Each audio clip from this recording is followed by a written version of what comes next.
Hey guys, so maayong gabi sa inyong tanan, nagbabalik na naman ang samukan sa inyong timeline. So muna siya guys, naman siya nag-message na ako, personal message nga, private message nga yun sa ko nun ako pagkahibaw nga na ako'y because. So yan din siya,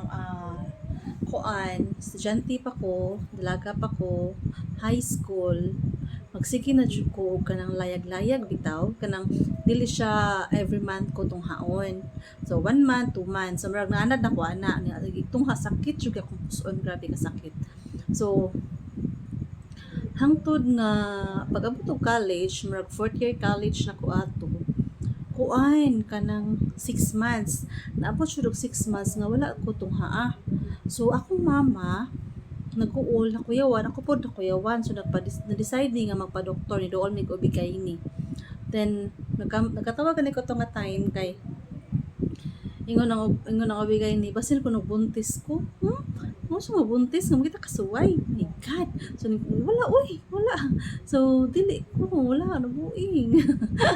So mo to kanang girsitaan ko niya atog tambal, pills ang ipainom sa kuha kanang mamon jud na siya kuno para ma-regulate ang imuhang katong akong mention ako sa previous ako nga video nga mostly jud ang mga obigay ni ang nasita na nila is ang kanang pills kay regular kay kuan na siya 24 maguro na siya ka tablet. So pagkahurot ng 24 ka tablet automatic 24 21 nakalimot ko basta na diha napita mahurot na siya automatic tugon jud ka. So mano siya I kuan mo to good for 3 months or for 5 months ba to nga ako to siyang gipainom to niya sa kuha para regular ang akong dugo. So ang cycle sa menstruation man normal siya regular, so mao to siya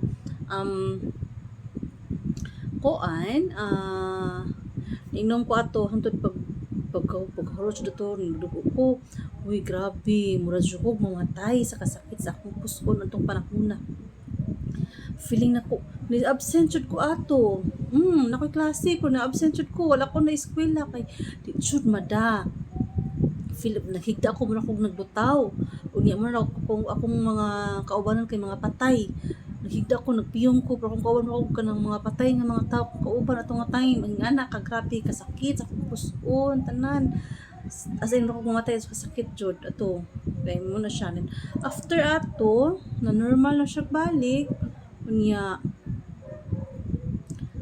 normal nagbalik akong dugo wala day gihapon maghunong ko rin na nga to kataas tag 2 months na lang ana hantod nga naminyo ko then nabuntis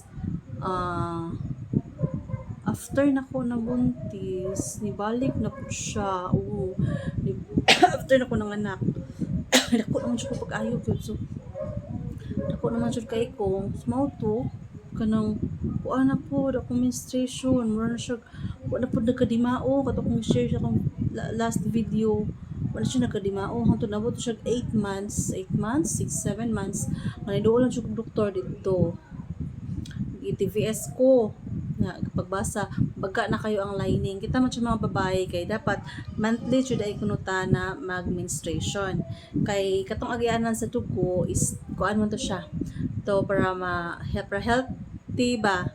So kato siya kay since wala ko duga so ning baga ang katong lining which is kung magpadayon ko to siya maka-cause of cancer.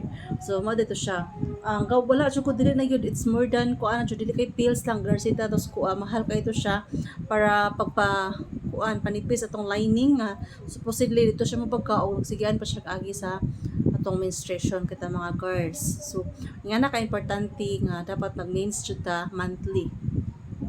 Mao nang naghiskot ko ani it's because ning balik naman pud akong nga nigo di nga na kanang last month wala ko tong haa karon na pud naman gitong haa ko and then sakit kayo kung pamati mura ko mamatay o kasabot sa akong gibati siguro tungod kay nakaedad na pud ta di ba? Let's accept the fact nga makaedad na ta niya nakaedad na ko dili ka mo kay basig bata pa mo so mao na siya no ing ana nakoy kuan ko, nga na siya, niya, ganahan lagi ko mapagamay og balik, kay my God. As in, grabe, nga ni siya, grabe kisa kong timbang, anam siya, grabe ka niya pagsaka, nga na ako, siya kay siya, nakuyawan ko, nakog na stress. Ano siya, makagbuo. So, diyan ako din ha, kay, ganahan ako ma-express, ganahan ako ma-istorya, you know. I'm having fun, na makikistorya ako sa inyo ha. Especially ako lang sa tari, tawag ko sa atong family, pero anyway, kanang malingaw ako. This is my way of kanang kuan, lingaw-lingaw, di ba? And lingaw-lingaw at the same time makakwarta pa ta dire kaysa masikitag marites, my God. So muna siya, masikitag marites, mga tao, mga silingan nimo wa kay mako, di ka kakwarta jay. Muna siya tinuod, that's the reality. So manang maglingaw-lingaw ta dire, bahala sila malingaw sa itong istorya basta nalingaw ta, makakwarta pa ta dire. Post lang ka, although gamay pa akong pundo mga $10 pa, di ba? Pero kasi mga tanong ko $10 o kanang kuan lang, di ba? Ano siya?